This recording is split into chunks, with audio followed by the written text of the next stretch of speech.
Ok, bonjour à tous, j'espère que vous allez bien. Bon jeudi à vous.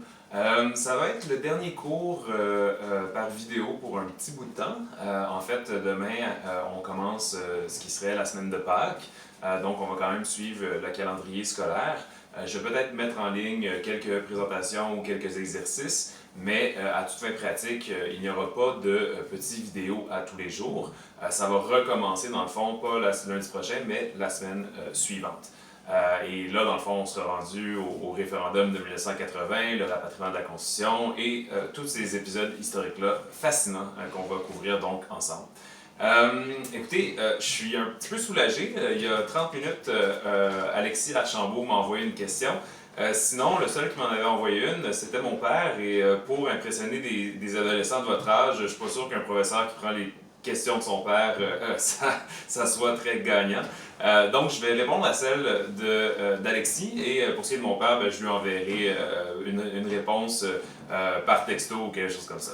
Alors, la question d'Alexis était la suivante. Une fois que les militants du FLQ ont été arrêtés, ont-ils été condamnés pour le meurtre de Pierre Laporte et quelle sentence ont-ils eu? J'ai fait des recherches et effectivement, ils ont été condamnés par procès. Il y a dans le fond, un s'appelait M. Lortie et les deux autres c'était les frères Simard et les frères Rose, Paul et Jacques Rose. Et tous ont eu une sentence, dans le fond, pour enlèvement, séquestration, meurtre non prémédité. Ils ont été en prison, dans le fond, pour certains autour de 8 ans jusqu'à une dizaine d'années. Mais pour la plupart, ils ont commencé à être libérés sous condition à partir de 1979 jusqu'à 1981, dépendamment de leur niveau d'implication. Si je peux rajouter un peu à ça aussi, certains, c'est-à-dire surtout les frères Rose, vont continuer à s'impliquer en politique. Et là où ça va être le plus choquant d'une certaine manière, c'est lorsque Jacques Rose va participer au congrès du Parti québécois pour essentiellement se faire porte-parole d'une radicalisation de l'indépendantisme au sein du Parti québécois.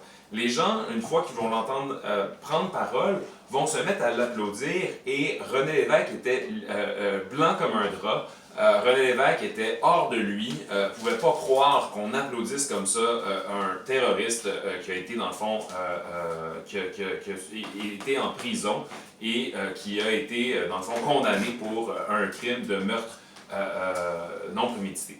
Alors, ça va un peu hanter le Parti québécois, mais Lévesque va prendre position par la suite pour essayer de ramener l'opinion derrière des positions beaucoup plus modérées et il va craindre beaucoup, dans le fond, cette radicalisation et cette prise de parole-là de Jacques Rose. Maintenant, écoutez, j'espère que ça a répondu donc à la question d'Alexis. Je voulais quand même vous laisser sur un dernier cours, qui pourrait peut-être vous inspirer un peu ou qui soit un peu plus léger. Écoutez, je vais avec quelques citations historiques qui, pour moi, dans le fond, je les trouve fascinantes, je les trouve très intéressantes. On déborde évidemment du cadre de l'histoire du Québec, mais en ces temps-ci, ça peut être intéressant donc juste de prendre connaissance de quelques petites citations.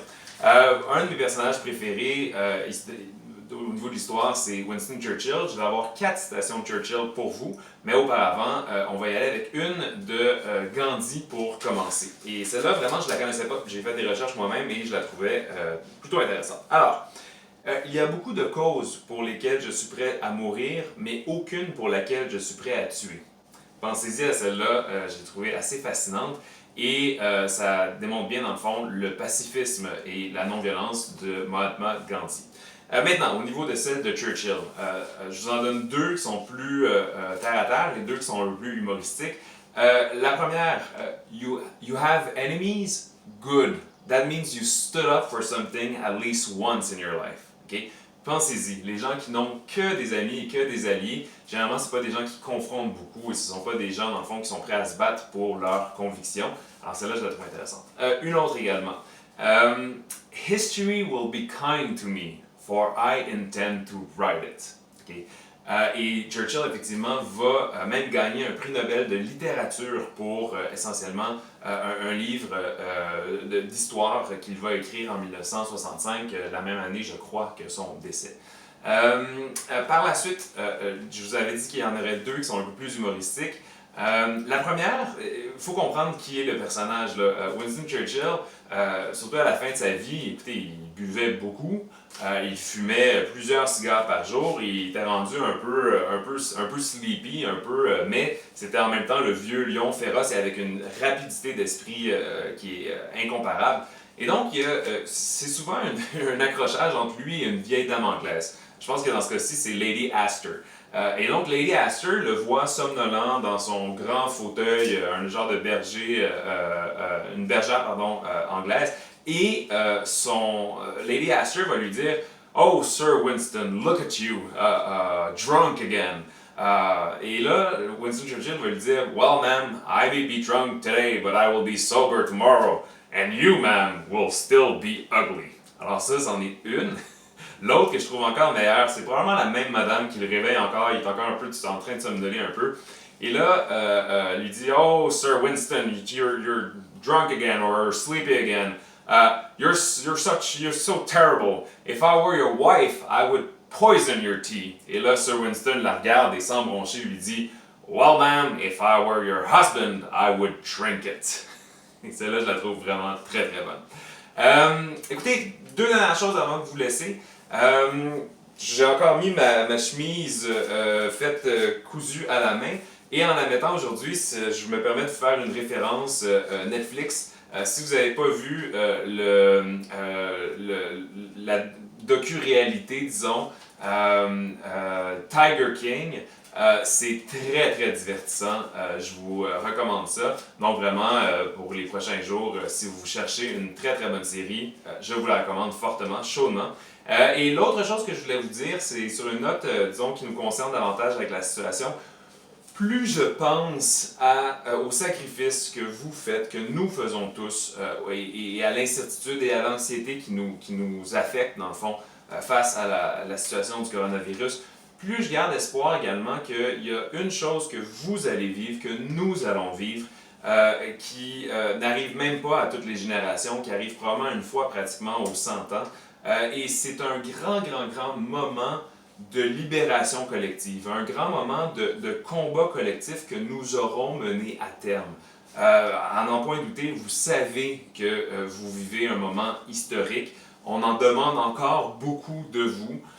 Et je sais que ça gruge le moral, mais vous vivrez au bout de ça une libération collective qui, en fait, n'est comparable qu'à ce qui s'est pu se passer à la chute du mur de Berlin ou encore carrément à la libération lors de la Deuxième Guerre mondiale. Ce moment-là s'en vient. Okay? Gardez espoir.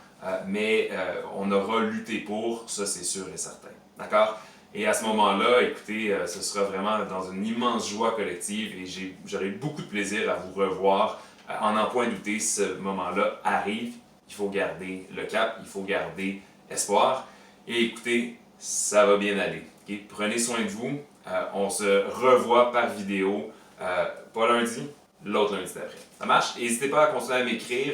J'aime toujours vous lire et je continue à être là pour vous également. Au revoir, ça va bien aller.